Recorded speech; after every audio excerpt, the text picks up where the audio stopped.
Muchas gracias, señora presidenta. Señorías, quisiera también dar la bienvenida a estas Cortes Generales a presidentas autonómicas que veo que nos han acompañado en este debate tan importante, también a representantes de los sindicatos, de los agentes sociales que tanto han hecho durante estos 2 años y medio de pandemia por nuestro país. Gracias por acudir a este debate, estar presentes en este debate sobre el Estado de la Nación, un momento muy importante de la vida parlamentaria de nuestro país, un debate que se celebró la primera vez en la historia de nuestra democracia en septiembre de 1983. También quisiera dar la bienvenida a los senadores y senadoras que pertenecen también a las Cortes Generales a su debate. Decía que el primer debate sobre el Estado de la Nación se celebró en septiembre de 1983. Y por aquel entonces nuestro país era una débil democracia, con una economía también muy frágil y un escaso peso internacional. Hoy, 40 años más tarde, somos la cuarta economía de la Unión Europea, pertenecemos al club de las democracias más consolidadas del mundo y España juega un papel protagonista en la construcción europea y muestra a sus aliados, como hicimos durante la pasada cumbre de la OTAN, lo que realmente es España, un país solvente y solidario, moderno y comprometido con la paz. Cuando uno mira hacia atrás, es fácil cometer el error de pensar que ese espectacular progreso era inevitable, que España estaba llamada a seguir la senda de desarrollo que otros países europeos consiguieron antes que nosotros. Pero no es así. No había nada escrito. Todo estaba en el aire. Y quienes tienen suficiente edad o memoria saben que en aquellas décadas también hubo retrocesos y momentos decisivos en los que España estuvo a punto de desmoronarse. Pero no lo hizo. España superó todas las adversidades, un intento de golpe de Estado, el terrorismo, las diversas crisis económicas. España se impuso, señorías, a todos los obstáculos y prosperó a un ritmo que pocos países pudieron igualar en aquel periodo. Y lo hizo, y esto es lo importante, porque a pesar de todas las discrepancias, de todos los miedos y de todos los tropiezos, los españoles nunca perdimos la confianza en nosotros mismos. Los españoles hemos sabido estar juntos cuando los problemas han amenazado nuestra convivencia desde la llegada de la democracia.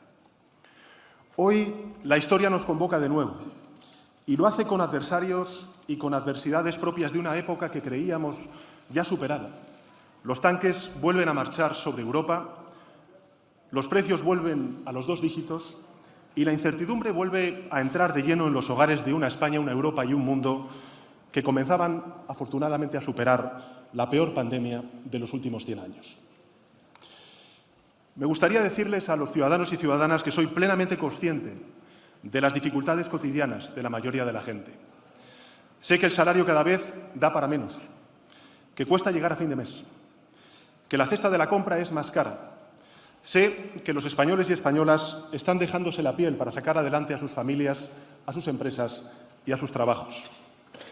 Sé que la escalada de los precios está haciendo aún más difícil lo que antes ya era difícil: pagar el alquiler o la hipoteca de un piso, tener hijos y cuidarlos, emprender o mantener un negocio, ahorrar para cualquier imprevisto. Y sé que por culpa de la inflación muchos de nuestros ciudadanos están teniendo que posponer proyectos futuros que ya llevan mucho tiempo parados. Lo sé y me hago cargo. Me hago cargo porque llevamos más de 2 años de grandes sacrificios personales, familiares y económicos. Y lo más grave, hemos sufrido la pérdida irreparable de miles de vidas humanas como consecuencia de la COVID. Vidas de personas que necesitábamos, que queríamos y que echamos en falta cada día. Vidas que no podremos olvidar mientras vivamos.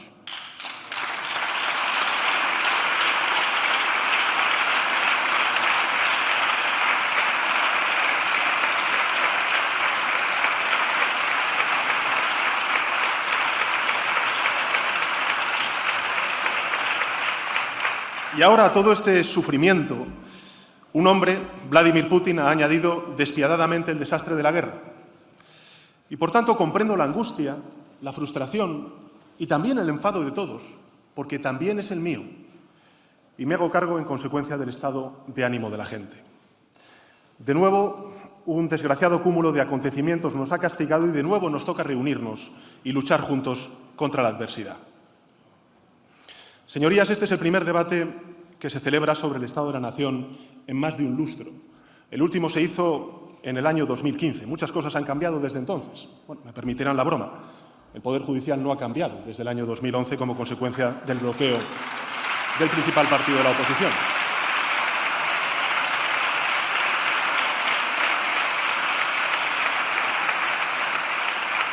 Muchas cosas han cambiado desde entonces. En circunstancias normales, esta sería la oportunidad ideal para explicar a la ciudadanía las medidas económicas y sociales que hemos llevado a cabo en estos últimos años.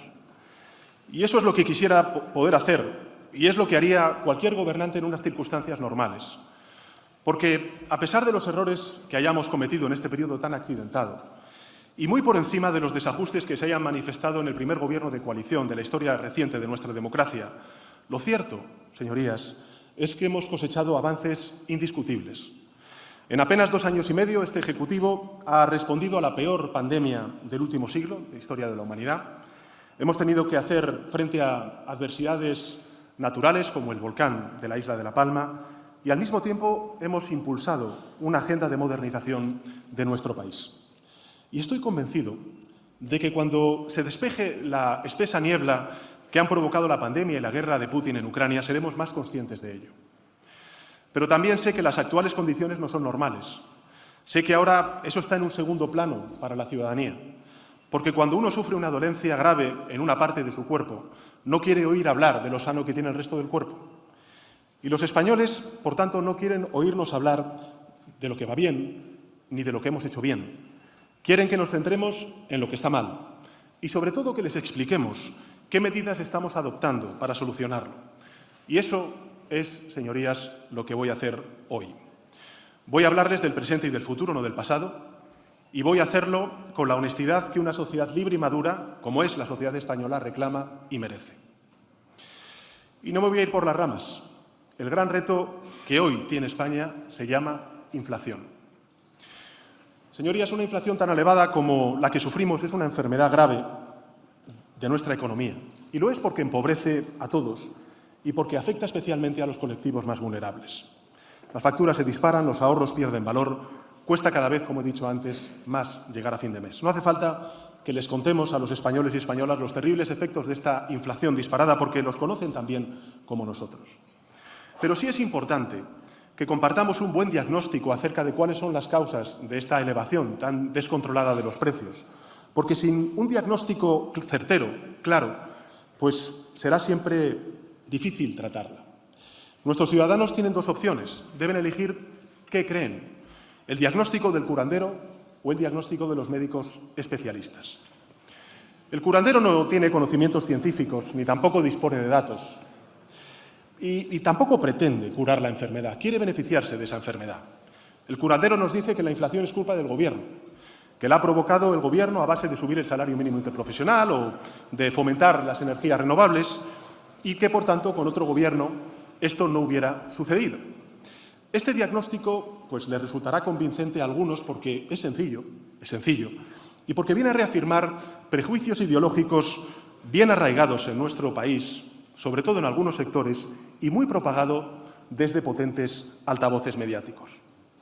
Como, por ejemplo, que subir el salario mínimo interprofesional perjudica la marcha de la economía y la creación de empleo, como que el impulso a las energías renovables es contrario a la prosperidad, o que los gobiernos progresistas, gobiernos de izquierdas, no gestionamos bien la economía y se distraen en cosas innecesarias, sobre todo en momentos de crisis, como mejorar la vida laboral y los derechos laborales de nuestros trabajadores y trabajadoras o fomentar la igualdad real y efectiva entre hombres y mujeres.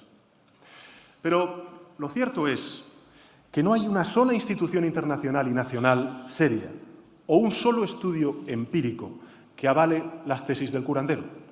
Y si nuestros ciudadanos, además, lo piensan un instante, se darán cuenta de cuán absurdo es esta tesis. Porque si la inflación actual es culpa del Gobierno de España, ¿por qué hay 8 países de la zona euro y más de 65 países en el mundo que registran ahora mismo una inflación mayor que la española?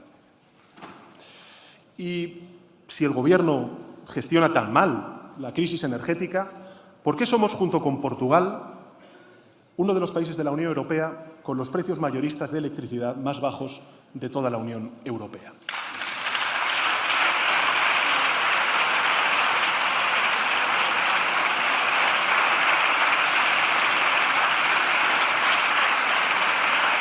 Señorías, lo que nos dicen los médicos especialistas de la economía y lo que nos dicen, además, la mayoría de los estudios de los organismos técnicos es que el desbocado crecimiento de los precios ha sido provocado por el encadenamiento de dos perturbaciones internacionales únicas en la historia reciente. La primera, la pandemia; la segunda, la guerra de Putin en Ucrania. Le diría a nuestros ciudadanos que recordáramos todos cómo la pandemia nos obligó a encerrarnos en nuestras casas y a detener durante semanas nuestra actividad económica de golpe. ¿Esto qué es lo que hizo? Bueno, pues hizo que muchas familias ahorráramos más de lo habitual. Y terminado en consecuencia el confinamiento, esas mismas familias de España, de Europa y del resto del mundo se lanzaron a consumir, lo que permitió también una reactivación de nuestra economía. El problema está en que hubo sectores, tanto dentro como fuera de nuestro país, que no estaban preparados para satisfacer esa demanda repentina. Hablamos de fábricas, de minas, de puertos, de redes comerciales que se habían detenido bruscamente como consecuencia de los confinamientos en todo el mundo y a las que les resultó difícil retomar su actividad al ritmo que exigía la demanda. Especialmente porque muchas estaban en países que tardaron en recuperar la normalidad. Recordemos que en China hace escasas semanas han vuelto a confinar a millones de seres humanos, o que hay países que aún están vacunando, y no digo con las dosis de refuerzo, estoy hablando de las primeras dosis que nosotros afortunadamente ya tenemos en nuestro cuerpo. A este problema se unió el hecho de que, como la pandemia cambió también nuestros hábitos de vida y de compra, empezamos a demandar más algunos productos que antes. Empezamos a gastar más en alimentación, empezamos a consumir más electricidad, a reformar nuestras viviendas, y lo cierto es que muchas cadenas de producción no fueron capaces de satisfacer ese incremento tan súbito de la demanda. Todas estas distorsiones hicieron que las cadenas de valor en el mundo empezaran a acumular problemas y retrasos. Y nuestros ciudadanos y ciudadanas, si lo recuerdan durante aquellos meses o incluso ahora, lo han visto y lo han padecido. Dificultad para conseguir determinados materiales y productos que vienen de fuera, por ejemplo los chips. Puertos colapsados con mercancías que aguardan a ser distribuidas. Recordemos lo que pasaba hace escasas semanas en el puerto de Shanghái. Largas listas de espera para hacerse con una lavadora, con un coche, con una bicicleta. La escasez hizo que los precios aumentaran, al tiempo que subían también los costes de la energía por el aumento extra de la demanda en todo el mundo. Aumento del precio de la energía aún mayor, ahora lo sabemos, por los preparativos de la guerra de Putin, quien hace un año, y ya lo dije además en esta tribuna, redujo a mínimos históricos las reservas de gas en Europa. Y así, señorías, los precios empezaron a incrementarse en todo Occidente a mediados del año 2021, simplemente para que tengamos una foto de cuál ha sido la evolución tan explosiva de los precios a lo largo de estos últimos meses. La inflación española pasó de ser, mejor dicho, del 0,5% a principios del año 2021 al 6,5% a finales del año 2021, al tiempo que la inflación europea llegaba a ser del 5,3%. Y en esta situación tan anómala y tan delicada nos encontrábamos cuando, el pasado 24 de febrero del año 2022, Putin invadió Ucrania e inició una guerra que ya ha desplazado de su hogar a más de 12 millones de seres humanos. Para que nos hagamos una idea de la magnitud de la tragedia que se está viviendo en Europa, 12 millones de seres humanos son más que los desplazados de Francia durante toda la Segunda Guerra Mundial. El estallido de este conflicto ha agravado rápidamente el problema de la inflación en Occidente. Lo ha hecho debido a la enorme importancia que Rusia y que también Ucrania tienen en el suministro mundial del gas, del petróleo, como también de los cereales y de los granos. Antes del conflicto, un dato solamente, para que los ciudadanos sepan exactamente cuál es la envergadura del desafío que tenemos por delante. Antes del conflicto, Rusia era el mayor exportador de petróleo del mundo y el tercer productor de petróleo del mundo tras Estados Unidos y Arabia Saudí. Para que nos hagamos una idea de cuál es el impacto que está teniendo toda esta guerra y las sanciones sobre nuestra economía europea, el gas natural ruso representó en el año 2021 el 45% del total de las importaciones de gas y casi el 40% de la demanda de la Unión Europea. Solo un país, Rusia. 45% de importaciones, 40% de la demanda del conjunto de la Unión Europea. Y en cuanto a los mercados agrícolas, Rusia y Ucrania han llegado a proveer conjuntamente, quédense con estas cifras, una tercera parte del trigo del mundo, un 20% del maíz y un 80% del aceite de girasol. En algo más de 4 meses, como consecuencia de todas estas perturbaciones, el precio del petróleo se ha incrementado en un 13% en los mercados internacionales, el del gas en un 100%, y el trigo y el maíz cerca de un 45% y el del arroz un 24%, en 4 meses. Y debido al doble impacto de la energía y de los alimentos, la inflación española pasó de ser del 6% al 10% y la europea al 9%. ¿Qué quiero decir con todo esto, señorías? Que, como ven, no es un mal endémico exclusivo de nuestro país la inflación. Es un problema que está afectando a todo el planeta. Y, de hecho, los datos indican que la inflación ha aumentado bruscamente en el 75% de las economías desarrolladas. Para que se hagan una idea, España, en rojo, es uno de los países, efectivamente, con una alta inflación, también el resto, pero muy lejos de la inflación que están teniendo otros países de economías europeas. La guerra, señorías, tiene tanta responsabilidad en esta espiral de precios que un análisis detallado de los componentes de la cesta de la compra tanto de España como en Europa nos indican que solo la energía y los alimentos básicos explican el grueso de la inflación de estos últimos meses. Mientras que en España ese porcentaje es del 62%, la media europea es del 55%, con Italia en un 58%, Holanda y Alemania en un 50% y Francia en un 46%. Y se podrá decir por qué es de un 62% en España, mientras la media europea es de un 55%. Bueno, nuestro país es especialmente sensible a la subida de los precios de la energía, entre otras cuestiones porque, comparativamente, los hogares españoles gastamos una mayor proporción de nuestra renta en productos energéticos. Y lo mismo ocurre con nuestras empresas, que son más intensivas que otras europeas en el uso de energía. Esta es la principal razón por la que, ante este escenario de encarecimiento energético, la inflación en nuestro país es algo superior a la de nuestros vecinos europeos. Como pueden ver, y eso es lo que me gustaría también trasladar a los ciudadanos, decir que la inflación es un fenómeno internacional causado por la pandemia y por la guerra no es echar balones fuera, es hacer un diagnóstico honesto y realista de la enfermedad que estamos padeciendo en Europa. Y es esencial que todos lo sepamos. No para eximir a nadie de ninguna responsabilidad, el Gobierno está dispuesto a asumir toda su responsabilidad, a aplicar las mejores soluciones al problema de la inflación, pero no estamos dispuestos a aplicar soluciones falsas, engañosas y, menos aún, soluciones injustas.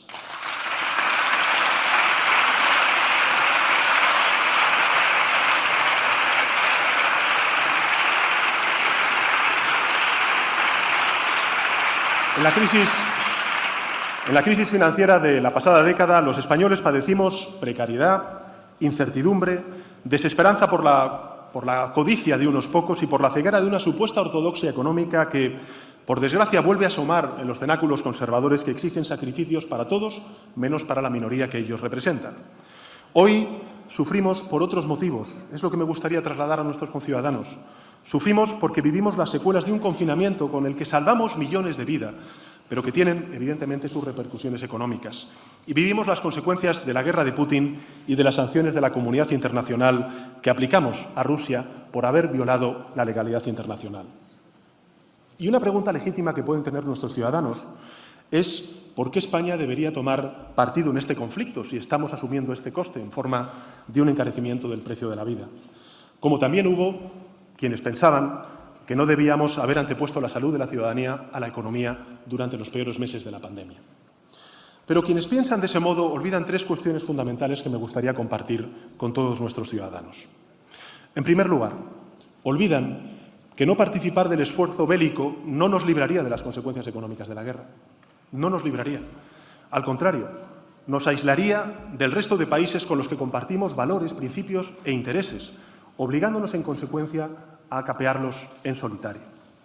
Porque, pensémoslo, si no accedemos a la petición de los polacos, de los rumanos, de los estonios, de los alemanes, de los letones, por citar algunos ejemplos de países amenazados como consecuencia de la invasión de Putin en Ucrania, cuando nos están pidiendo solidaridad para que les ayudemos en la disuasión al agresor, ¿qué legitimidad tendríamos para pedir solidaridad cuando la necesitemos?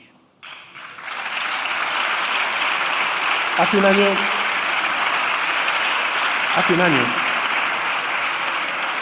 La presidenta de la Comisión Europea dijo en España que nuestro país fue el corazón de Europa por la ejemplar repatriación de afganos y afganas que huían de los talibanes.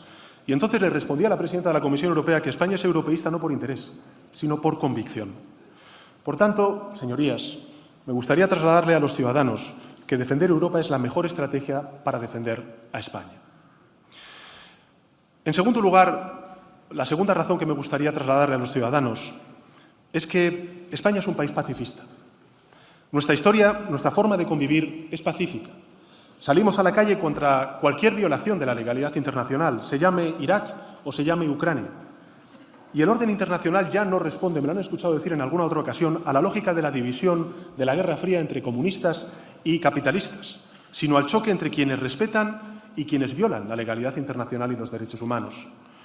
Y uno de los principios fundamentales que se está viendo violado por Putin en Ucrania es uno de los pilares más importantes del orden internacional basado en reglas después de la Segunda Guerra Mundial, que es el respeto a la integridad territorial, a la soberanía nacional y, por tanto, el derecho a decidir libremente y sin coacciones el futuro de cada sociedad. La paz no viene sola, señorías. Hay que alcanzarla y no permitir que nos la arrebaten. En tercer lugar, me gustaría también compartir con sus señorías el que no olvidemos que no puede haber equidistancia entre el agresor y el agredido. Siempre vamos a contribuir a la resolución pacífica de los conflictos por la vía diplomática. Siempre lo ha hecho España también durante esta guerra. Pero, mientras tanto, España y Europa tienen un deber moral para con el pueblo ucraniano. Si todos toleramos lo que le han hecho hoy a Ucrania, cada uno de nosotros y nosotras estará siempre al albur de que le pueda ocurrir lo mismo. Y quiero recordar además a los españoles que si hay una población en el mundo y en Europa que sin duda alguna tenemos mucho que decir y que pensar y recordar en esta guerra en Ucrania, somos nosotros los españoles. Miren, hay ahora mismo, y quiero decírselo a todos los españoles, hay ahora mismo militares, civiles, mujeres, hombres como nosotros, europeos, combatiendo y muriendo en las calles de Ucrania. Aunque nuestros medios de comunicación ya apenas le dediquen portadas, o incluso nosotros en nuestras conversaciones de bar, en las oficinas o también en las conversaciones familiares, ya no hablemos de la guerra, como hablábamos al principio. La guerra continúa. Y los ucranianos lo que están haciendo es luchar por su nación, pero también están luchando por nosotros. Están luchando por el destino del pueblo ucraniano, pero también por el destino de Europa. Lo están haciendo para defender su soberanía, sus derechos, pero también nuestra soberanía y nuestros derechos, nuestra seguridad y nuestra democracia. Y precisamente por ello, las demás naciones europeas tenemos un deber moral que cumplir. Y esto es algo, además, que en un país como este, España, si miramos hacia atrás en nuestra historia democrática y en nuestra memoria, creo que nadie mejor que nosotros para comprenderlo. Miren, hace casi 90 años, la decisión de los países aliados de no intervenir en España condenó a nuestro país a 4 décadas de retraso, de ostracismo y de dictadura fascista. Hoy, el destino nos brinda la posibilidad de no cometer en Ucrania ese error que otros cometieron con España. Nos brinda la oportunidad de estar en el lado correcto de la historia. Y es donde estamos y donde estaremos.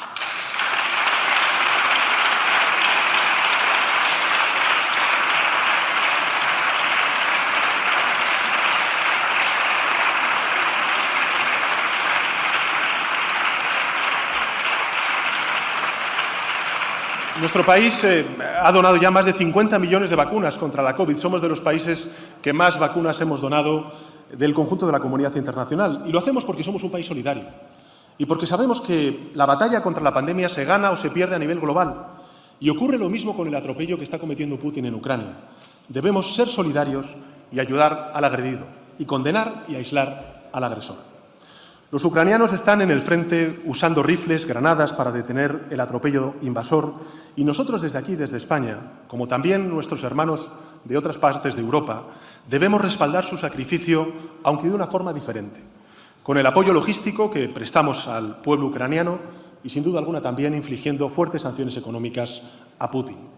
Unas sanciones que están dañando seriamente ya la economía rusa y que son, a día de hoy, la principal herramienta que tenemos para poner fin a la guerra sin contribuir a una escalada bélica. Y el precio que tenemos que pagar para formar parte de esta comunidad internacional y, sobre todo, de esta Europa que defiende sus valores y su democracia El precio que tenemos que pagar por formar parte de esta defensa contra el autoritarismo es la incertidumbre económica que viven nuestros conciudadanos y también la inflación.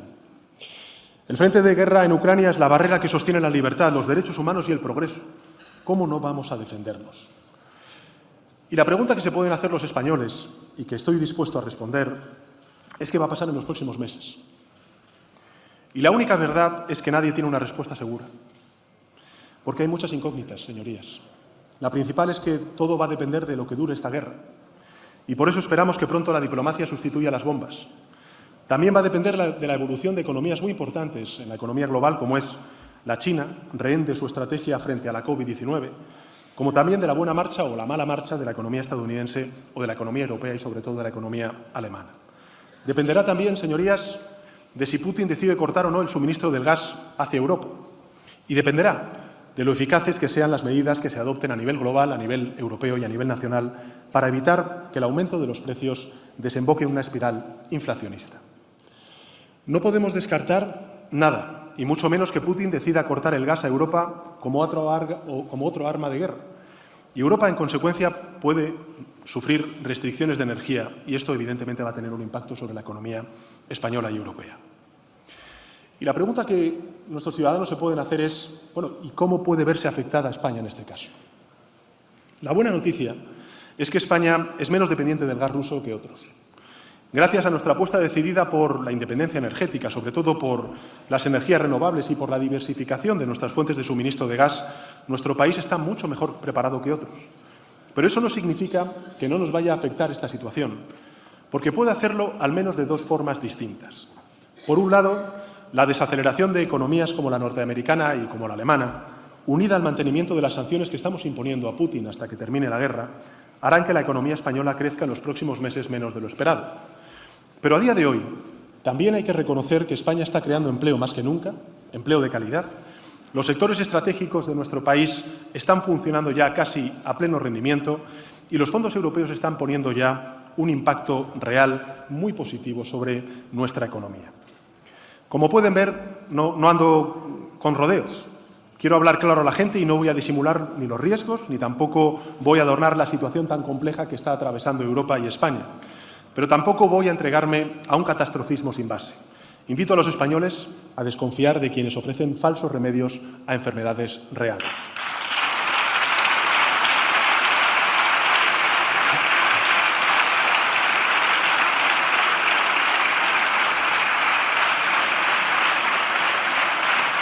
Por otro lado,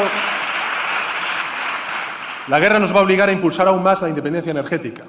Tendremos que reforzar la apuesta firme por las renovables y por el autoconsumo y deberemos mejorar la eficiencia y el ahorro energético. Habrá que hacerlo porque, aunque nuestro país, España, tenga un suministro diversificado menos dependiente de Rusia, nuestros hermanos europeos no. Y si Putin corta el grifo del gas, deberemos responder unidos también a esta agresión. No somos europeos porque recibamos fondos de Europa. Somos europeos porque compartimos valores con Europa y queremos compartir nuestro futuro con Europa. Somos europeos a las duras y a las maduras. Esta crisis nos vuelve a brindar la oportunidad de demostrar, como españoles a Europa, que no solo estamos aquí para ser ayudados, como fuimos durante la pandemia. También queremos y podemos ayudar cuando Europa necesita a España. Porque España es ahora un país fundamental de la Unión. Por eso estamos pidiendo, por ejemplo, desbloquear las interconexiones energéticas con el resto de Europa para ayudar a paliar las consecuencias de la gran dependencia que tiene Europa de las importaciones rusas.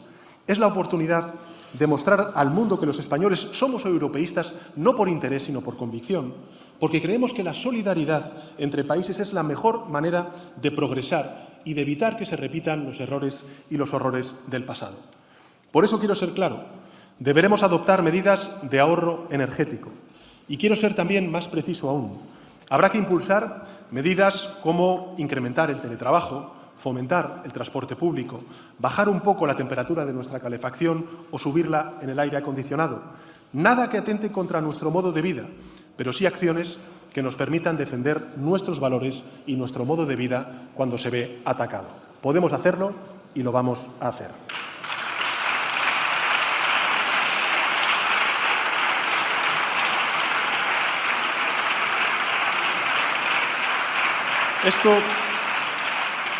en lo que se refiere a las consecuencias de la guerra en el suministro energético. En lo que respecta a la inflación, me gustaría decirle a nuestros conciudadanos que la situación se resolverá de un día para otro, que existe una solución instantánea y mágica, pero no es cierto. Nadie puede acabar con este problema de la noche a la mañana. Ningún presidente, ningún gobierno, desde luego ninguna oposición, hagamos caso a los médicos especialistas para tratar esta enfermedad, como hicimos también para atajar la pandemia de la COVID. No crean a quienes afirman que puede resolverse de un plumazo la escala inflacionista que afecta a nuestra economía como a la mayoría de las economías europeas y mundiales. ¿No hay nada que hacer entonces?, se pueden preguntar los ciudadanos. Sí, claro que sí. Hay que hacer muchas cosas y vamos a ir a por todas desde el Gobierno de España. Hay que empezar por conocer nuestras fortalezas para apoyarnos en ellas.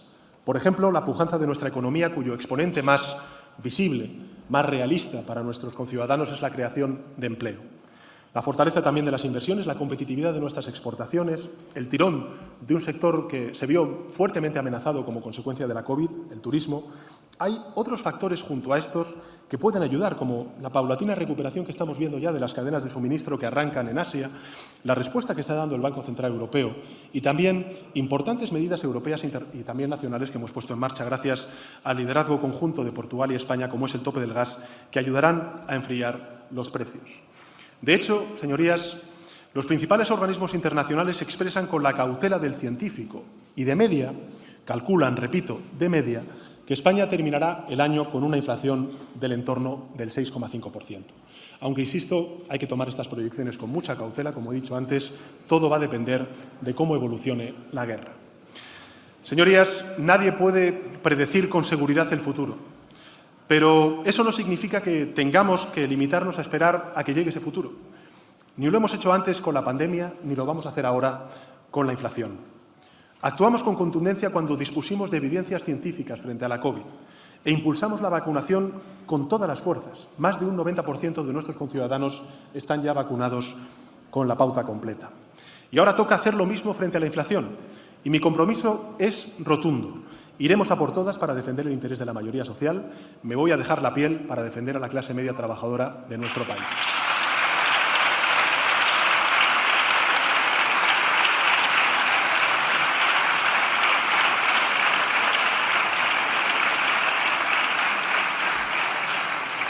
Soy el presidente de un país acostumbrado a luchar contra la adversidad y que sabe cuál es el secreto del éxito: la unidad, la resistencia y la esperanza. Y en concreto hay 6 ejes de actuación que estamos resueltos a impulsar.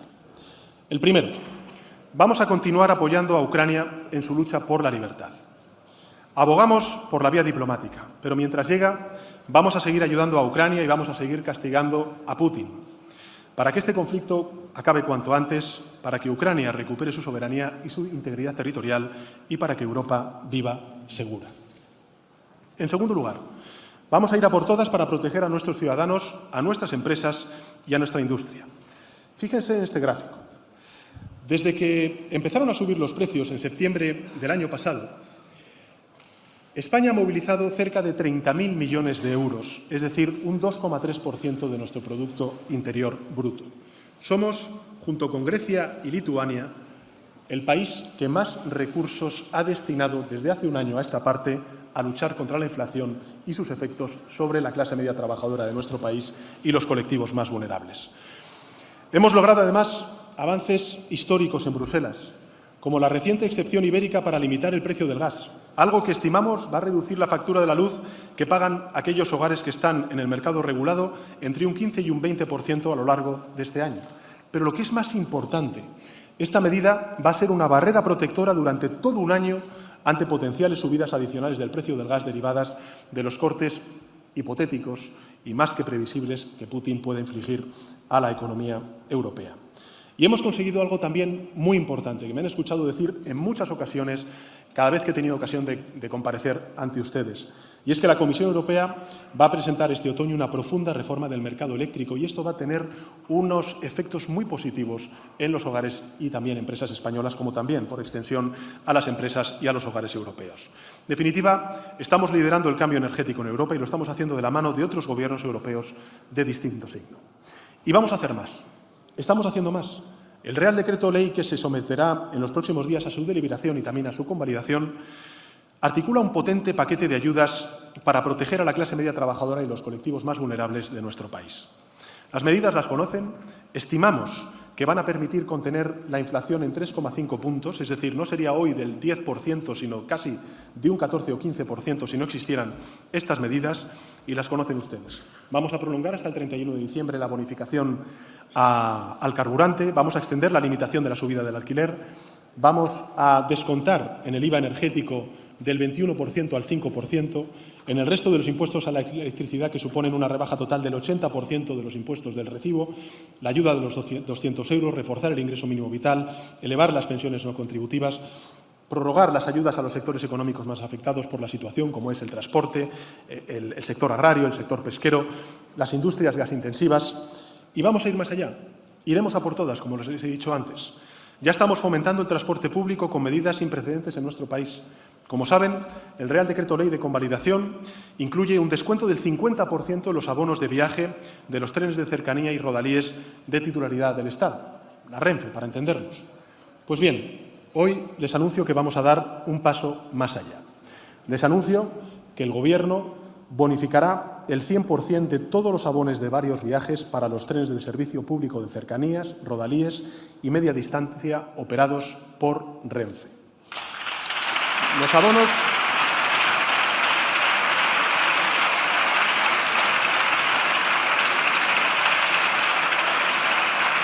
vamos a pasar del 50% al 100% de bonificación de todos los abonos de varios viajes para los trenes de servicio de cercanías, rodalíes y media distancia operados por Renfe. Los abonos para varios viajes serán gratuitos desde el 1 de septiembre al 31 de diciembre de este año.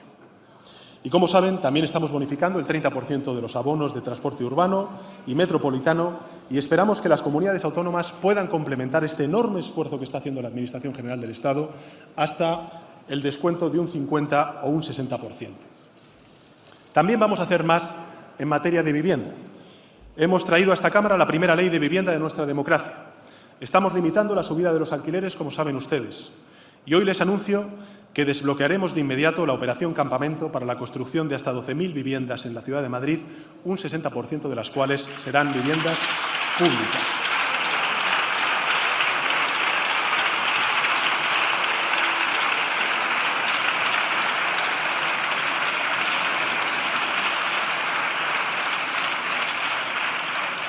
En tercer lugar, vamos a asegurarnos de que las consecuencias de la guerra se repartan de forma justa, de forma equitativa, que no recaigan sobre todo y de nuevo, como pasó durante la crisis financiera, los más vulnerables. Por eso hemos aprobado este plan de respuesta. Este Gobierno no va a tolerar que haya empresas o individuos que se aprovechen de la crisis para amasar mayor riqueza a expensas de la mayoría, porque las dificultades de la mayoría no pueden ser las alegrías de una minoría. Y por eso vamos a poner en marcha, como quiero expresarles a continuación, un impuesto sobre los beneficios extraordinarios de las grandes empresas energéticas que recaudará 2.000 millones de euros al año durante los próximos 2 años.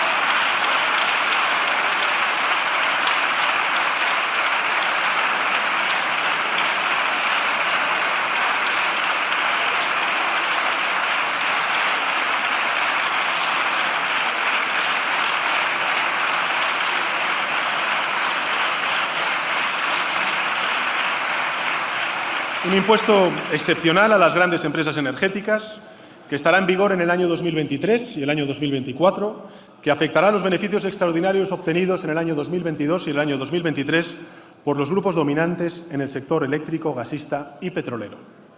Y del mismo modo les anuncio, señorías, que el Gobierno aprobará un impuesto excepcional y temporal a las grandes entidades financieras que ya se están empezando a beneficiar de las subidas de tipos de interés.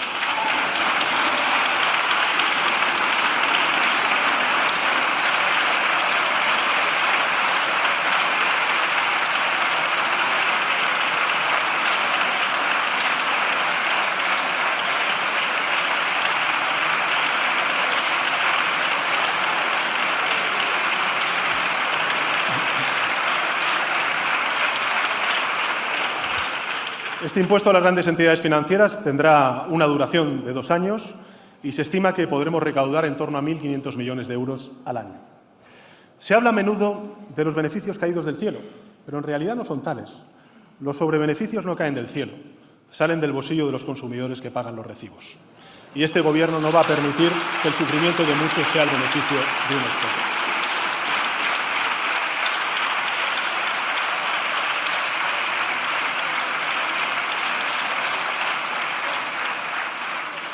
En cuarto lugar, vamos a continuar alentando a los agentes sociales que logren alcanzar un pacto de dividendos y de rentas, un acuerdo entre los trabajadores y las empresas que permitan contener la subida de los precios, hacer un reparto justo de los costes y los beneficios de la actual crisis. Creo que el Gobierno, honestamente, está haciendo todo lo que está en su mano para paliar los efectos de la inflación. Primero, con ese compromiso de revalorizar las pensiones conforme al IPC. Segundo, con el compromiso de continuar subiendo el salario mínimo interprofesional, tal y como nos pide la Carta Social Europea. Y tercero, gracias sobre todo al buen comportamiento de nuestra economía, la mayor recaudación se está destinando a cubrir las necesidades sociales generadas por la guerra, a financiar las ayudas a hogares y a pymes. Fíjense, de enero a mayo de este año, los ingresos tributarios del Estado han crecido 15.500 millones de euros respecto al mismo periodo del año pasado. Es prácticamente el mismo coste de los 2 reales decretos leyes de medidas para paliar los efectos de la guerra de aquí al 31 de diciembre de este presente año. Por eso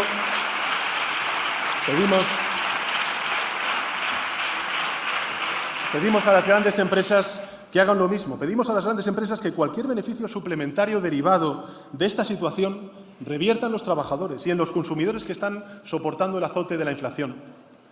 Pedimos a las grandes empresas que cualquier beneficio indirecto de esta situación no engorde ni las cuentas de beneficios ni tampoco los sueldos de sus altos directivos. Fíjense, las empresas incorporan afortunadamente cada vez más a su gestión criterios de sostenibilidad. Hacen gala de su compromiso que se denomina ESG, siglas que responden en inglés a las palabras de medio ambiente, compromiso social y gobernanza. Pues bien, este es el momento de probar el compromiso social de las grandes empresas. Es el momento de demostrar que trabajan para crear valor para sus accionistas y también para crear valor a su sociedad. Así lo hicieron muchas durante la pandemia y ahora, de nuevo, la mayoría social, necesita el compromiso social de las grandes empresas. Este Gobierno no hará como hicieron los gobiernos del Partido Popular en anteriores crisis, la crisis financiera, ser débil con los fuertes y fuerte con los débiles. No elegimos gobernar, señorías, no elegimos gobernar en situaciones críticas como las que generó primero la pandemia y ahora la guerra. Pero en medio de las peores turbulencias tenemos clara cuál es la ruta y las prioridades. Gobernaremos para sacar adelante a nuestro país guiándonos por el interés general, gobernaremos para la mayoría social de España. Y cuando sea preciso elegir, estaremos del lado de quienes más necesitan el auxilio de los poderes públicos, aunque al hacerlo, pues evidentemente incomodemos a los más poderosos. Este es mi empeño, quiero ser claro, vamos a ir a por todas, porque no hay nada más poderoso que el esfuerzo colectivo de una nación, que absolutamente nadie olvide esta premisa. Este Gobierno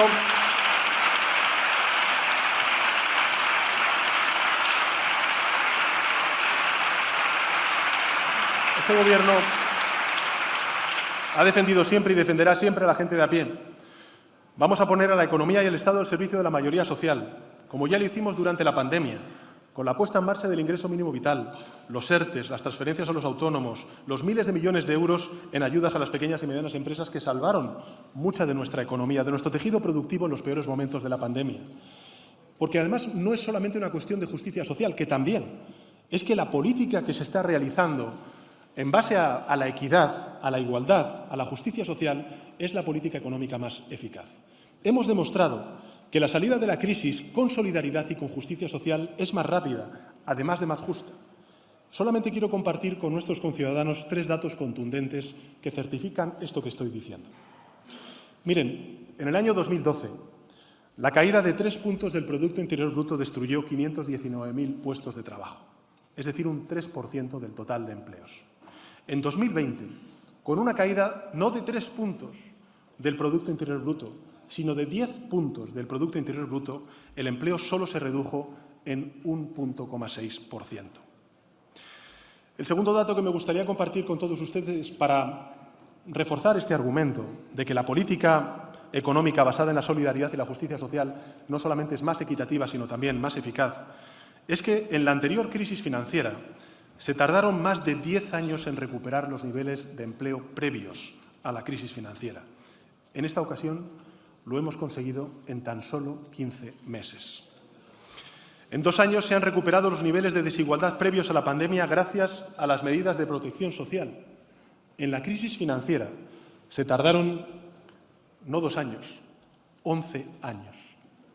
La respuesta progresista a la crisis no es solo más equitativa, sino mucho más eficaz que el neoliberalismo por el que clama la derecha.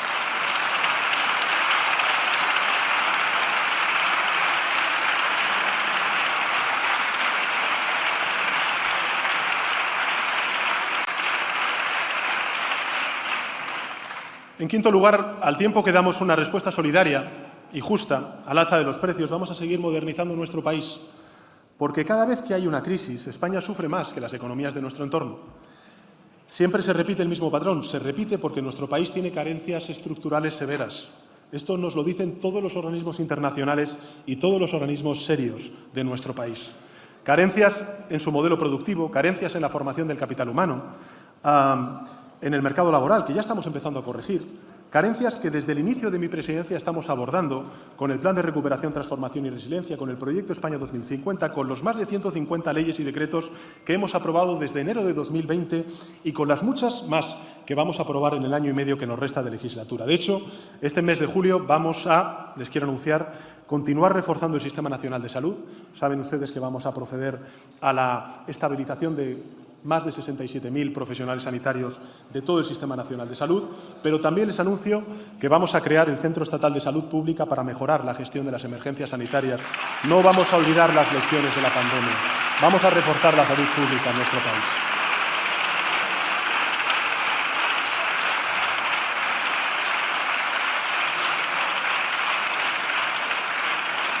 Vamos a reforzar también nuestra autonomía alimentaria y por ello les anuncio que vamos a presentar una nueva y mejorada PAC para impulsar el campo español.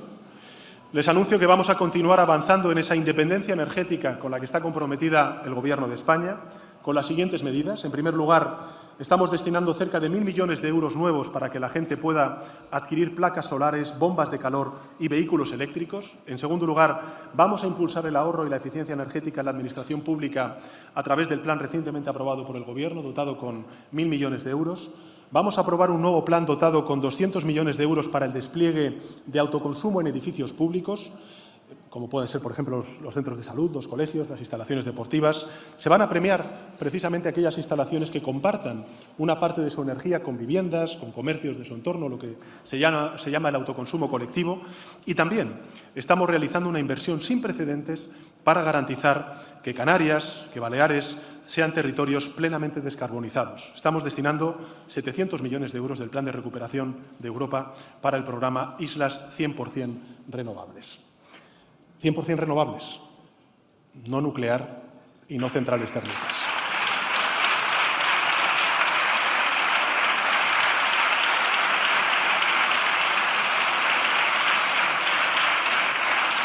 Señorías, como saben, la educación pública, la formación profesional y la universidad son pilares fundamentales de nuestro país. Y, desde luego, son de este Gobierno.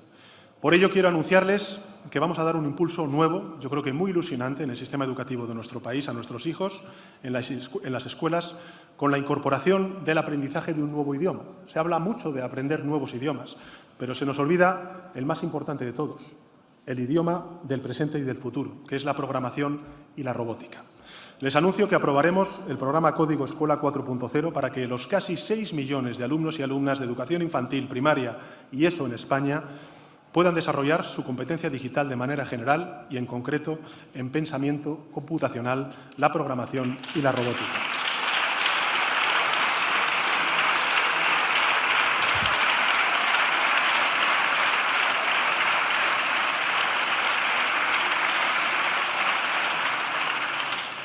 España vuelve a atravesar una nueva ola de calor. La solidaridad y el compromiso del Gobierno de España con los afectados por los incendios que estamos siendo testigos de nuevo en la península ibérica durante estos últimos días. Estas temperaturas extremas y los fenómenos meteorológicos adversos son propios de la emergencia climática que vive el planeta y donde la península ibérica, pues evidentemente, no es ajena a ella. Y, por tanto, lo que vamos a hacer es redoblar nuestros compromisos con más recursos para prevenir y luchar contra los incendios. Y, en ese sentido, les anuncio que aprobaremos un nuevo marco regulador estatal básico del personal de prevención y extinción de incendios en colaboración con todas las administraciones públicas implicadas, que nos permita ser más eficaces en la lucha contra los incendios.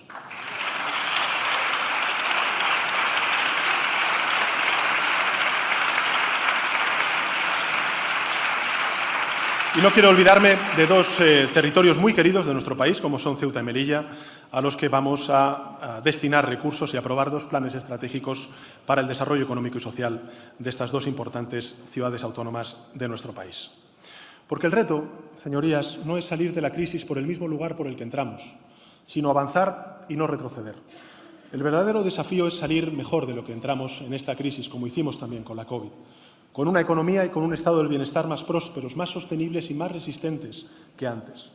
Debemos afrontar el reto inmediato pensando también en el largo plazo. Y, en ese sentido, debemos entender que la digitalización, que la transición ecológica, que el reforzamiento del espacio de defensa europeo y atlántico no son medidas contrarias a la prosperidad económica o al bienestar de nuestros compatriotas. Al contrario, son esenciales para garantizarlos ahora y en el futuro. Por eso, hacemos de la transición ecológica no solo un frente para adaptarnos y mitigar las consecuencias del cambio climático sobre nuestro país y para evitar una catástrofe medioambiental que hundiría la calidad de vida de nuestros hijos, de las generaciones que están por venir. Lo hacemos también porque es la mayor oportunidad que ha tenido España en décadas para reindustrializarse, para generar nuevos puestos de trabajo en territorios que hasta ahora no tenían esas oportunidades, para garantizar la soberanía energética que está poniendo Putin en cuestión y en riesgo en toda Europa, y para hacer de nuestro país, por primera vez en su historia, no un país importador de energía, sino un país exportador de energía verde.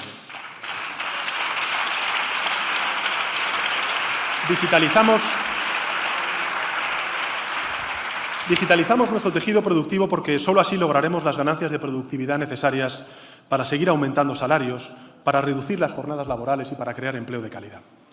Ambas transiciones, la transición energética y también la transformación digital, necesitan de la investigación, del desarrollo, de la innovación. La universidad debe ser el corazón de la modernización de nuestro país y por ello ampliamos la política de becas e impulsamos una rebaja de las tasas universitarias.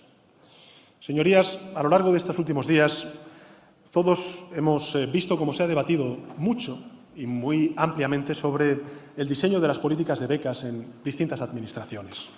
Y quiero ser claro y firme en esta cuestión. El Gobierno de España apuesta por las becas para activar el ascensor social y no para perpetuar desigualdades.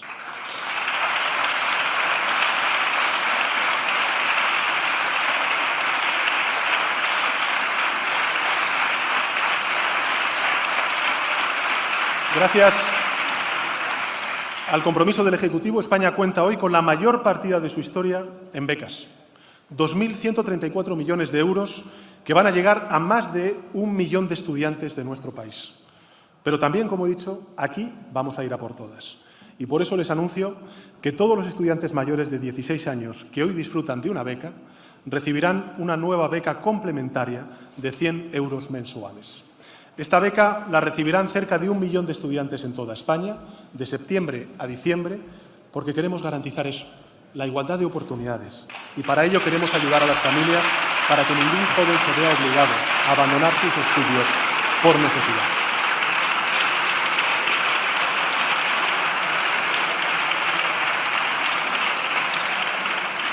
Nadie tiene que dejar sus estudios por problemas económicos en nuestro país.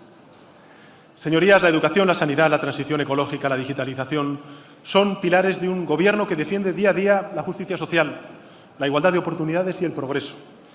Y nuestro compromiso es irrenunciable. Vamos a convertirlos en la base de la España que nos merecemos. Señorías, aumentamos nuestra inversión en defensa para crear industria en todos y cada uno de los territorios de nuestro país, empleo en todos y cada uno de los territorios de nuestro país, al tiempo que nos aseguramos el que nunca, jamás, una autocracia se atreva a interferir en las libertades, la democracia y el bienestar material de los españoles y de los europeos. Y para afrontar estos ambiciosos retos vamos a seguir impulsando el Plan de Recuperación, otro ejemplo del que nos debemos sentir orgullosos como país. Mañana, precisamente, se va a cumplir un año desde que el Consejo Europeo aprobó definitivamente nuestro plan y ya podemos hacer un primer balance que creo, sinceramente, pienso es muy positivo.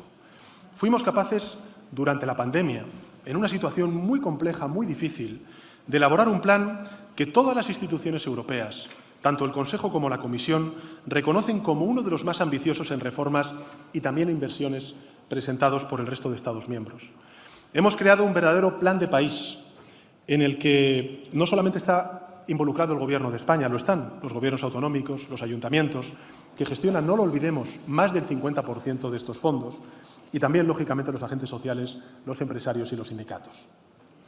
Y debemos estar orgullosos porque somos, con diferencia, de largo, el Estado de la Unión Europea más avanzado en la ejecución de los fondos europeos, como recientemente se volvía a poner de manifiesto con la aprobación por parte de la Comisión Europea del segundo desembolso de 12.000 millones de euros que llegarán a España durante este verano. Se trata de que los fondos, me lo han escuchado muchas veces decir, y yo también se lo he escuchado a sus señorías, lleguen al 95% de nuestro tejido empresarial, que es sobre todo el de las pequeñas y medianas empresas de nuestro país. Permítame simplemente dar dos ejemplos de qué impacto tan positivo está teniendo ya en las pequeñas y medianas empresas la gestión de estos fondos y la ejecución de estos fondos europeos. En primer lugar, una de las prioridades que, saben ustedes, fijamos en el plan de recuperación es el de la digitalización de todas las empresas españolas. Y para ello, el Gobierno de España puso en marcha lo que se llama el programa del kit digital. Pues bien, este dato creo que es muy ilustrativo del esfuerzo que estamos haciendo conjunto las empresas y la Administración General del Estado. Una de cada dos empresas de nuestro país, de las que tienen entre 10 y 49 empleados y empleadas, ya ha solicitado las ayudas. Y estoy seguro de que en los próximos meses vamos a superar esta cifra. En segundo lugar, la convocatoria de proyectos para el vehículo eléctrico y conectado, que se ha cerrado con la presentación de 13 proyectos, va a movilizar una cantidad extraordinaria, 12.000 millones de euros, entre inversión pública e inversión privada. En estos proyectos, las pequeñas y medianas empresas de nuestro país representan el 55,7% de las entidades participantes, es decir, más de 180 pequeñas y medianas empresas. Tal y como está ocurriendo con todos los proyectos estratégicos, los que hemos denominado PERTES, que deben incluir a las grandes empresas, lógicamente, pero también a las pequeñas y medianas empresas de todos los territorios de nuestro país. Estamos poniendo en marcha, por fin, una verdadera política industrial. No la hubo con el Gobierno conservador. Una verdadera política industrial con el objetivo de recuperar nuestra autonomía estratégica, para no perder el tren de las industrias del futuro y fortalecer los sectores en los que ya somos líderes. Y lo vamos a hacer en estrecha colaboración con el sector privado. De hecho, ya lo estamos haciendo. Y con ese espíritu de colaboración hemos diseñado 11 proyectos estratégicos que ya hemos puesto en marcha en ámbitos como el del coche eléctrico, que antes he comentado, pero también en las energías renovables y el hidrógeno verde, el sector aeroespacial, la agroindustria, la economía circular o la medicina de vanguardia, por citar algunos de estos proyectos estratégicos. Y hay resultados que ya se van concretando y que son buenos para nuestro país, como es, por ejemplo, el anuncio de la construcción de 2 gigafactorías de baterías, una en la Comunidad Valenciana, en Sagunto, y otra en Extremadura, que van a crear miles de puestos de trabajo y van a asegurar un futuro brillante para nuestra industria del automóvil. Otras inversiones importantes que muestran la confianza en la modernización de la economía española que estamos emprendiendo todas las administraciones, también con el sector privado, como es, por ejemplo, la inversión de farmacéuticas para montar el principal centro de fabricación de vacunas RNA en España, o los anuncios de grandes empresas tecnológicas de crear grandes hubs digitales en nuestro país. Y otros frutos tardarán algo más en recogerse, pero van a llegar. Quiero destacar entre ellos los miles de proyectos ya lanzados, el proyecto para la producción de chips y de semiconductores en nuestro país, un proyecto que está dotado con una inversión pública muy importante, 12.000 millones de euros, y que tiene por objeto el que nuestro país se convierta en un lugar en el que se puedan diseñar, procesar y fabricar un elemento clave para el futuro de nuestra economía. Pero, señorías, no nos conformamos y por eso vamos a dar un paso más con la aprobación de leyes que van a impulsar aún más la modernización de nuestra economía. Como saben, vamos a aprobar en breve la Ley de Movilidad Sostenible, pero también les anuncio que aprobaremos una nueva Ley de Industria y una Ley de Mecenazgo. Estamos ya construyendo el futuro, mirando hacia adelante, no nos vamos a detener y, por tanto, tengo una mala noticia que darles a quienes trabajan día a día por colocarnos palos en las ruedas, por negar evidencias y por celebrar el derrotismo. Y pese a su intensa actividad, que sepan que no vamos a parar y que les esperamos en el futuro.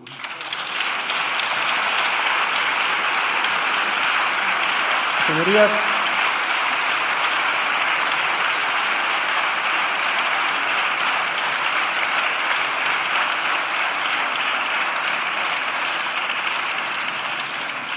debemos salir de esta crisis más fuertes de lo que entramos. Mucha gente me dice que este Gobierno de coalición progresista se ha enfrentado a pruebas muy duras. Una pandemia, un volcán, fenómenos meteorológicos adversos propios de la emergencia climática que vive el planeta y ahora una guerra en Europa. Y es cierto.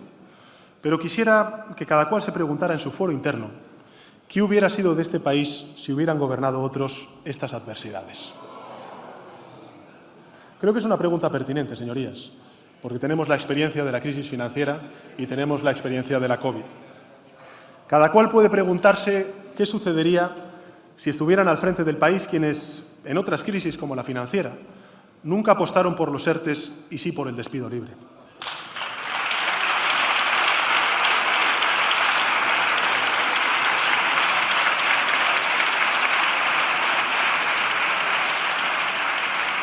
Si estuvieran en el Gobierno quienes, en lugar de fortalecer el estado del bienestar, lo debilitaron abriendo las puertas a su privatización. Si estuvieran en el Ejecutivo quienes, en medio de la crisis financiera, fomentaron la desigualdad y cargaron todos los sacrificios sobre los más débiles y los más indefensos. Si hubieran estado al frente del Gobierno quienes, en medio de las penurias de las mayorías, consintieron extremos insólitos de corrupción y de inmoralidad entre los gestores de las carteras económicas y laborales.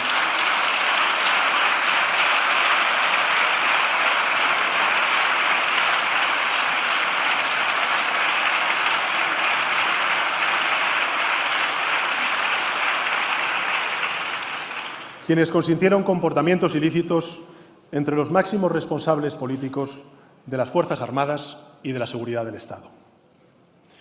Esto, señorías, no son historias del pasado. Lo estamos volviendo a ver en los medios de comunicación a lo largo de estos últimos días y horas. Son enseñanzas del pasado reciente que ilustran las disyuntivas del presente. En sexto lugar, vamos a defender la democracia y las conquistas civiles y sociales. La reciente revocación del derecho de las mujeres estadounidenses a decidir libremente cuándo ser madres y cuándo no nos alerta de la amplitud y de la profundidad del movimiento reaccionario que recorre el mundo.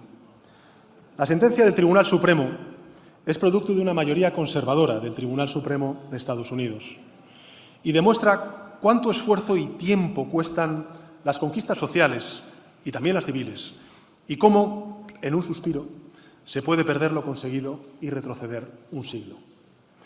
España, señorías, no es inmune a esta amenaza. Muchas de las conquistas en derechos y en libertades, la ley de eutanasia, la ley de interrupción voluntaria del embarazo, por citar solamente dos, están recurridas en el Tribunal Constitucional por quienes siempre han votado en contra de estos avances. ¿Por qué no retiran estos recursos? ¿Por qué bloquean la renovación del Tribunal Constitucional y el Consejo General del Poder Judicial? ¿A qué intereses obedecen? Desde luego no a la mayoría social de España, que aplaude todos estos avances en derechos y en libertades. Flaco favor hacen a la Constitución y al correcto funcionamiento de nuestra democracia. Su bloqueo no tiene ninguna justificación. No aceptan el veredicto de las urnas. Esta es la verdadera explicación y lo que tratan es de revocar conquistas civiles y sociales sin que los ciudadanos lo hayan decidido con su voto mayoritario.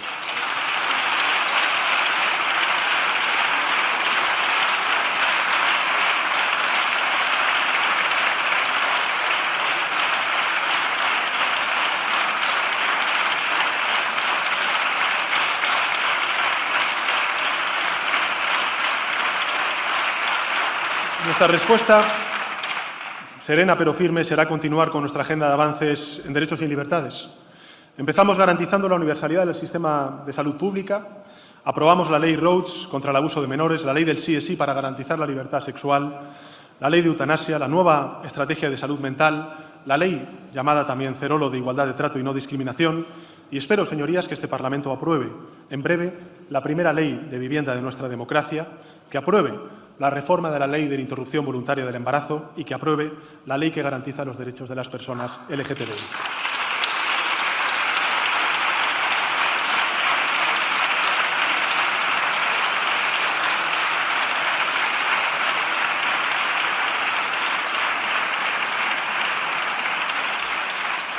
Y también me gustaría, y pido a esta Cámara que apoye la Ley de Memoria Democrática, que nos permita reconocer a todas las víctimas, condenar el golpe de 1936, la posterior dictadura y reivindicar nuestro mejor patrimonio, que es la transición, la Ley de Amnistía y la Constitución española.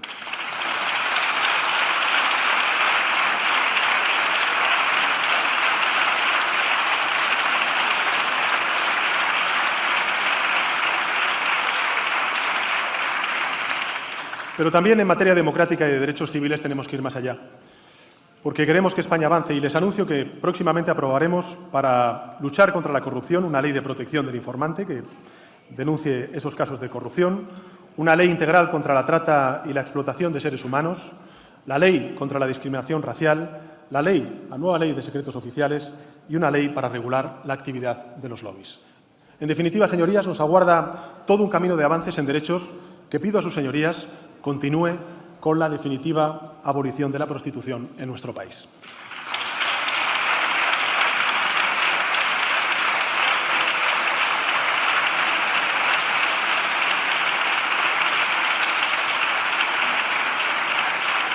Porque España avanza siempre, señorías, cuando hay gobiernos de progreso.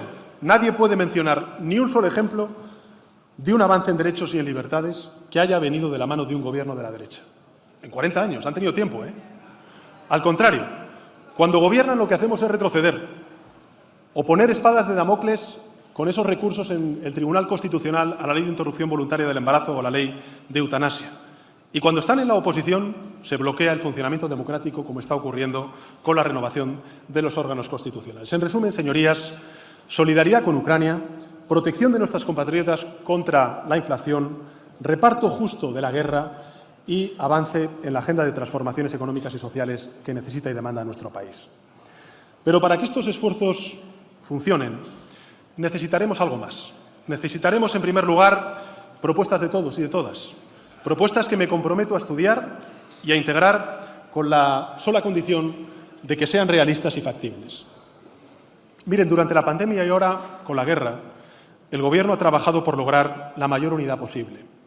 Hace pocos meses propuse a la oposición alcanzar 11 consensos básicos para el correcto funcionamiento de nuestra democracia. Entre ellos, cumplir con las obligaciones que la Constitución nos mandata, reformar el artículo 49 de la Carta Magna, acordar una política de seguridad y de defensa común, no hablar mal de España fuera, consensuar una política energética verde, aprobar conjuntamente medidas para paliar las consecuencias económicas y sociales de la guerra.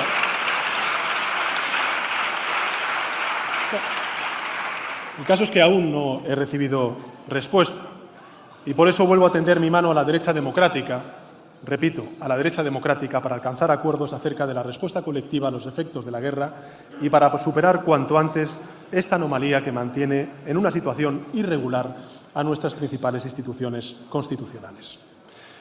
Necesitaremos diálogo, necesitaremos sobre todo el tesón de nuestros ciudadanos y ciudadanas. A todos ellos les quiero trasladar la convicción de que vamos a superar esta situación, al igual que hemos superado otras previamente. Ni este Gobierno, ni Gobierno alguno en la tierra puede lograr que se reduzca de un plumazo esta elevada inflación. Nadie puede por sí solo. Lo que sí puedo hacer es asegurarles a nuestros conciudadanos que haremos todo y más para contener la inflación, para paliar sus efectos sobre los más vulnerables y para intentar doblegarla tanto a nivel nacional como europeo e internacional. Y mientras conseguimos contener los precios, haremos también todo para que prosiga la senda de crecimiento y de creación de empleo en nuestro país. Señorías, hace poco más de 2 años me dirigí a nuestros ciudadanos desde el Palacio de la Moncloa para anunciar el inicio de un confinamiento sin precedentes en nuestra historia. En aquellos días y en los meses que le siguieron, la COVID avanzaba como una avalancha imparable que amenazaba con llevarse por delante a todo el país. Pero no lo hizo. Hoy las hospitalizaciones están controladas, aunque haya aumentado, lógicamente, como consecuencia de la ola de contagios que ahora estamos sufriendo, pero nuestras calles están llenas de vida y las mascarillas apenas cubren ya nuestras sonrisas. Se habla mucho de la vacunación y de la ciencia en la respuesta frente al COVID. Y es cierto, es cierto. España es un ejemplo mundial de vacunación y de solidaridad en la donación de vacunas.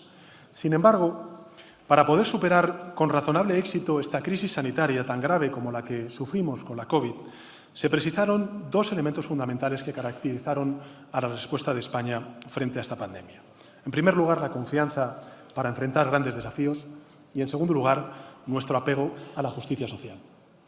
Si los españoles han respondido como pocas naciones en el mundo, también en Europa, a la vacunación, es por la confianza que tienen en sus instituciones, en especial en nuestro sistema de salud y en nuestros profesionales sanitarios. A ellos y a ellas, nuestra gratitud eterna.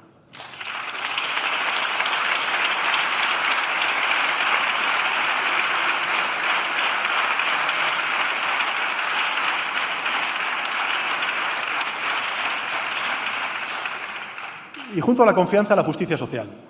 Porque, a diferencia de lo que ha ocurrido en otros países, si en España ha habido paz social durante la pandemia es por tener un estado del bienestar que ha garantizado el acceso universal y gratuito a la vacuna frente a la COVID y porque ha habido un reparto más equilibrado de las consecuencias económicas y sociales de la pandemia. Y con esa misma confianza en nosotros mismos como país y con ese mismo ánimo de justicia social a la hora de responder a cualquier crisis que suframos, podemos hacer frente a la inflación. Suele decirse que en épocas de incertidumbres crece la desconfianza ciudadana en la política. Y escuchando algunos de los debates que hemos tenido a lo largo de esta legislatura, motivos no les faltan para desconfiar. Porque a lo largo de estos 2 años y medio, si ha sobrado algo, han sido insultos y ruido. Una crispación que, si hace algo, es socavar la convivencia y alimenta a los reaccionarios que nunca creyeron en la democracia. Con todo, quisiera recordarle a los ciudadanos que, a pesar de las merecidas críticas, este mismo Congreso de los Diputados ha aprobado medidas que han salvado vidas, empresas y empleos. Que en este su Parlamento Nacional se han sacado adelante conquistas sociales y civiles que han hecho de nuestro país un país mejor. Que con nuestros aciertos y con nuestros errores, sus representantes públicos hemos tratado de apoyar el inmenso esfuerzo que han hecho nuestros compatriotas para superar todas las adversidades. Y si se ha hecho, es porque sus representantes públicos no viven de espaldas a la realidad, sino que conocemos sus problemas, porque tenemos familiares, amigos, conocidos que padecen sus mismos sufrimientos y sus mismas angustias. Quisiera recordar a los españoles que, pese al ruido y los altos decibelios de los debates parlamentarios, en esta misma Cámara se aprobaron estados de alarma que salvaron cientos de miles de vidas durante lo peor de la pandemia, que se convalidaron reales decretos leyes para poner en marcha los créditos ICOs, los ERTEs, las ayudas directas a los autónomos, la política de protección social y el apoyo a nuestro sistema sanitario, que protegieron y salvaron vidas, empleos y empresas, que se han sacado adelante leyes que han reducido la precariedad laboral, leyes que han protegido sus pensiones, leyes que han hecho posible un final digno de la vida, leyes que han promovido la educación, la formación profesional de nuestros jóvenes, leyes que han impulsado la igualdad entre hombres y mujeres, leyes útiles para hacer frente al cambio climático, leyes para proteger a nuestra infancia, leyes para impulsar la cultura, leyes para amparar a los más vulnerables con la creación del ingreso mínimo vital, leyes para reforzar nuestros servicios públicos y dar estabilidad a sus profesionales. Y podría continuar enumerando avances aprobados conjuntamente entre el Ejecutivo y el Legislativo durante estos difíciles y complejos años. Avances que, si han traído algo a nuestro país, ha sido dignidad, haciendo de España un país mejor y más preparado frente a las adversidades. Quisiera, en este punto, agradecer también a los representantes de la sociedad civil que nos acompañan, a los agentes sociales, a los colectivos, a las ONGs, a las organizaciones sectoriales, su voluntad para llegar a acuerdos, para pactar, porque sobre esa voluntad se han cimentado muchas medidas del Gobierno y muchas leyes importantes, la ley de pensiones o la ley laboral. Y algo semejante debe decirse de nuestro Estado autonómico y local. A nadie puede quedarle duda, después de la pandemia, de que la cogobernanza es un instrumento inmejorable para dar respuestas eficaces y equitativas a los problemas de la ciudadanía. El título 8º de nuestra Constitución funciona y gracias a él vamos a poder trabajar de manera más eficaz y equitativa contra la despoblación de algunas zonas de nuestro país, devolviendo servicios básicos al mundo rural, descentralizando algunos organismos de nueva creación, como es el Centro Nacional de Investigación y Almacenamiento de Energía en Cáceres o el Centro de Protección de Datos o de Procesos de Datos de la Seguridad Social en Soria.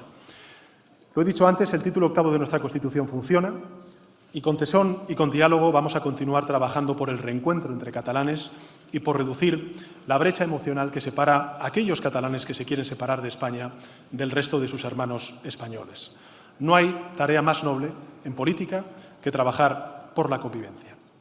Quisiera, en fin, decirle a nuestros ciudadanos que la democracia funciona, que pese a sus imperfecciones, a sus interminables y a veces, muchas veces, por desgracia, broncos debates, la democracia es el instrumento más formidable de progreso y de cohesión de nuestras sociedades. Y en este punto quisiera agradecer a los grupos parlamentarios que apoyaron todos los avances que hemos logrado en estos años tan difíciles. Señorías,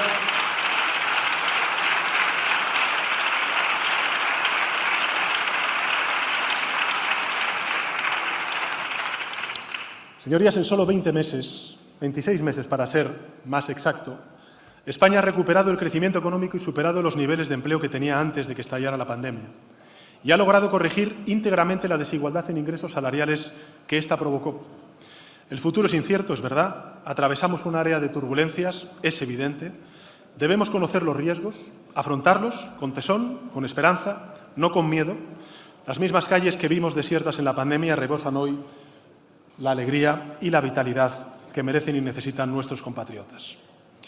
Fíjense, cada vez que la sociedad se enfrenta a una dificultad o a una crisis, aparecen siempre los mismos, los traficantes del miedo, los profetas de la catástrofe. Sostienen que todo está mal, que el país se hunde, no analizan los problemas, sino que los distorsionan para extender el miedo y así mercadear con sus falsas soluciones. Un gran presidente estadounidense, un gran reformista social, lo advirtió hace casi un siglo. Dijo textualmente lo siguiente: solo debemos tener miedo al miedo. Los profetas del desastre solo buscan sacar tajada del miedo social. Así que atendamos a la razón y a los hechos. Porque hoy en España hay más gente con empleo que en ningún momento de nuestra historia. Y gracias a la reforma laboral, España ha batido su récord de contratos indefinidos, casi 8 de cada 10 asalariados. También tenemos un salario mínimo un 40% más alto del que hace 10 años tenían nuestros trabajadores. El turismo, la producción industrial, la venta de viviendas, todas son sectores que muestran tendencias positivas. Y en paralelo, a España están llegando ya casi los 80.000 millones de euros que hemos logrado de los fondos europeos, los fondos Next. Un dinero que nos está permitiendo modernizar nuestras industrias, mejorar la formación de nuestro capital humano y crear, a su vez, nuevos empleos. Tenemos un grave problema de inflación, sin duda alguna, como el resto de Europa y el resto del mundo. Y esto no es un consuelo, es una realidad a tener en cuenta para corregir el problema. Pero los fundamentos de España son sólidos. Tenemos instituciones que funcionan. Tenemos un tejido empresarial que funciona. Tenemos profesionales que hacen su trabajo. Contamos con una ciudadanía instruida, consciente de sus derechos y comprometida con sus obligaciones. Por eso les pido a nuestros conciudadanos que no permitan que les roben la confianza. No duden de la capacidad de España para sobreponerse a esta prueba, porque somos un país resistente, combativo, que se crece ante la adversidad y que saca lo mejor de sí mismo en las peores circunstancias. Cuando ha tenido que elegir, España siempre ha elegido avanzar. Y a pesar de las discordias y de las dudas, los españoles y españolas siempre encontramos la forma de superar las crisis y de mejorar en ellas. Así hemos construido nuestra historia y así vamos a construir nuestro futuro. Nuestra democracia, nuestra economía, nuestro estado del bienestar son muchos más fuertes que cualquier obstáculo que se oponga. Y nuestro proyecto europeo, sin duda alguna, es mucho más fuerte que la autocracia de Putin. Tenemos el privilegio de vivir en uno de los países más desarrollados y preparados del mundo. En mi opinión, y pese a las carencias, tenemos la fortuna, la inmensa fortuna y privilegio de vivir en el mejor país del mundo. Podemos superar esta prueba, como hicimos frente a la COVID, y vamos a superarla. Hemos de ser capaces de confiar en nuestras fuerzas. Hemos de sacudirnos el temor al miedo. Y si lo hacemos, estoy seguro de que avanzaremos. Y cuando todo esto haya pasado, ¿qué pasará?